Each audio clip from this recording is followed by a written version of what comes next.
you really want me on the team. What's your approach to recruiting? You want first place, come play with me. You want second place, go somewhere else.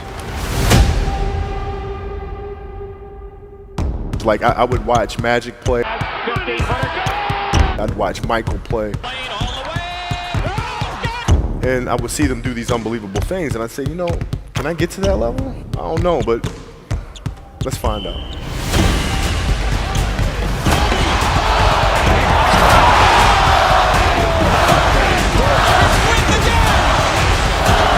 That's why he's the best player in the game.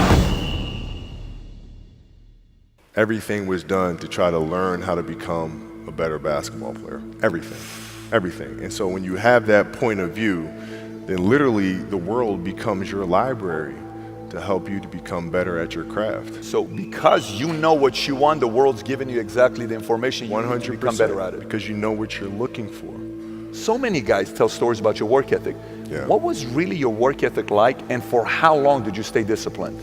Well, I mean, every day. I mean, since 20 years. I mean, it was an everyday process, and trying to figure out strengths and weaknesses. For example, jumping ability. Man, my vertical was a 40, it wasn't a 46 or a 45. My hands are big, but they're not massive. Right? So you got to figure out ways to strengthen them so your hands are strong enough to be able to palm a ball and do the things that you need to do. Quickness, I was quick, but not insanely quick. I was fast, but not ridiculously fast. Right? So I had to rely on skill a lot more. I had to rely on angles a lot more. I had to study the game a lot more. And but I enjoyed it though. So like from the time I can remember when I started watching the game, I studied the game, and it just never changed. It's a good separation for me, emotionally, to be able to put myself in a place where at practice or when I'm training or during games, I switch my mind to something else. I switch my mode into something else, right? For me, it's the equivalent of Maximus, Decimus, Meridius, and Gladiator picking up the dirt, smelling the dirt. It's go time, right? So that was my mental switch. It was like an actor getting ready for a film. You got to put yourself in that cage. When you're in that cage, you are that character. And then when you leave there, it's something completely different. But when I'm in that cage, bro, don't touch me, don't talk to me. Just leave me alone.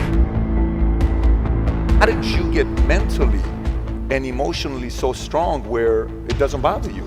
Well, you got to look at the reality of the situation. Like for me, it's not, you kind of got to get over yourself.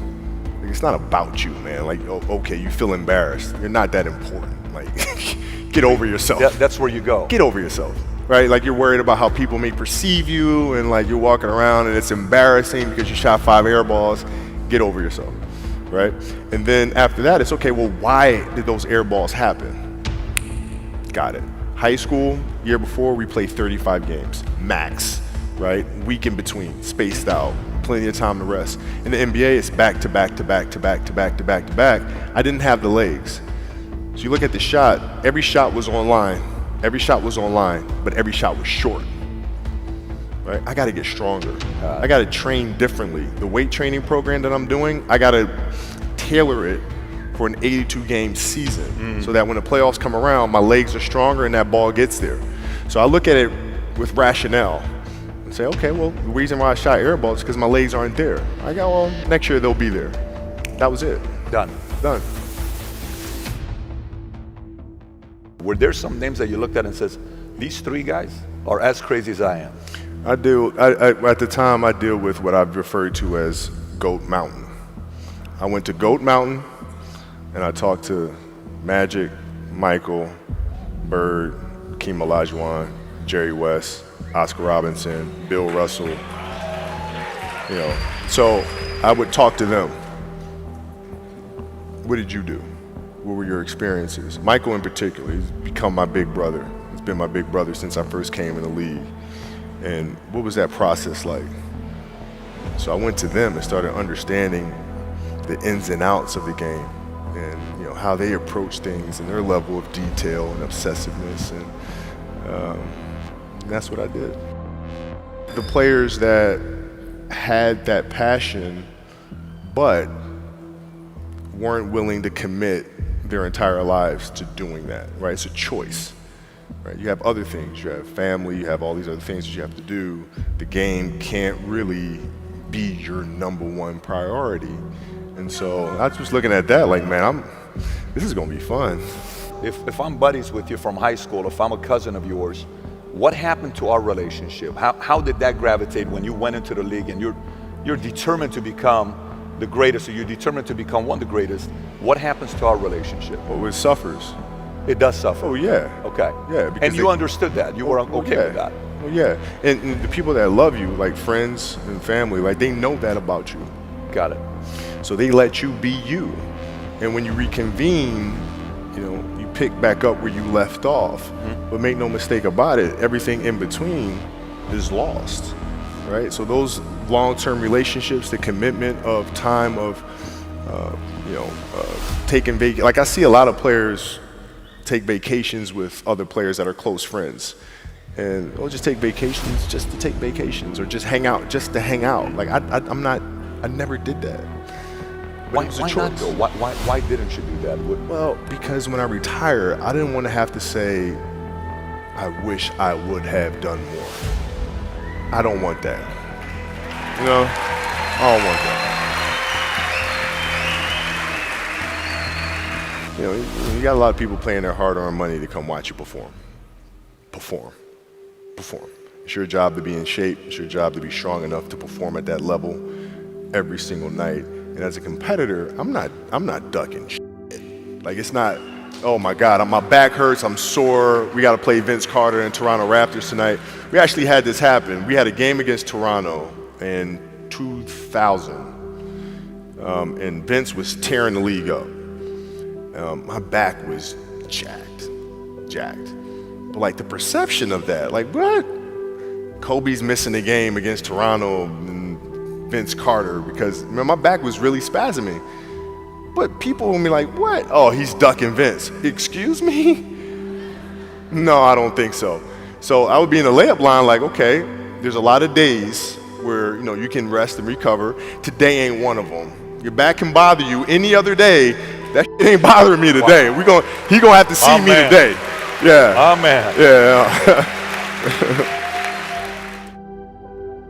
If you're looking at a big investments you got to make, what is the decision-making process there? Do you call? Is there first you do your own research? You take this much time. You call an advisor. Is there a system you follow? It's pretty simple for me. It's do you understand the business?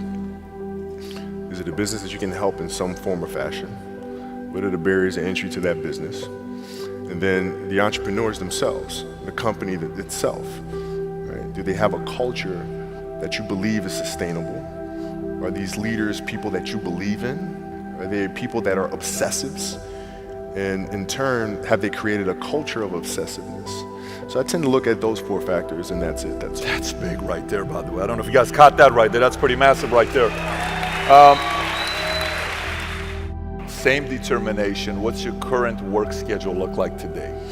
It's different because I personally am not writing every word of the novels.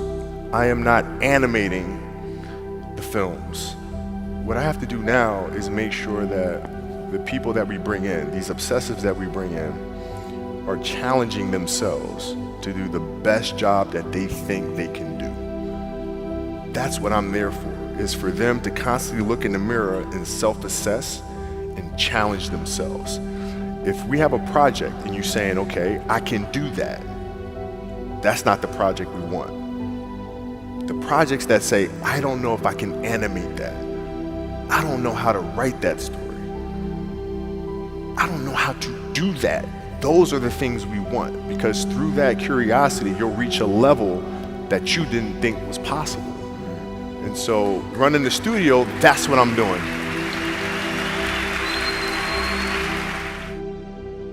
You're playing against the Golden State Warriors. Score is 107-109. You guys are close to getting into the playoffs.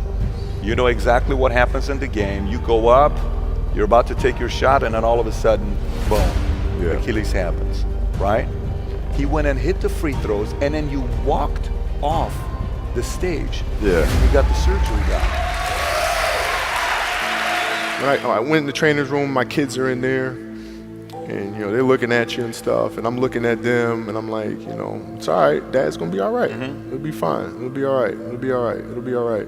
As a parent, you gotta set the example. You gotta set the example. This is another obstacle. This obstacle cannot define me. It's not gonna cripple me. It's not gonna be responsible for me stepping away for the game that I love. I'm gonna step away on my own terms. And that's when the decision was made that, you know what, I'm doing it. I'm doing it. You're a freaking beast, bro. Yeah,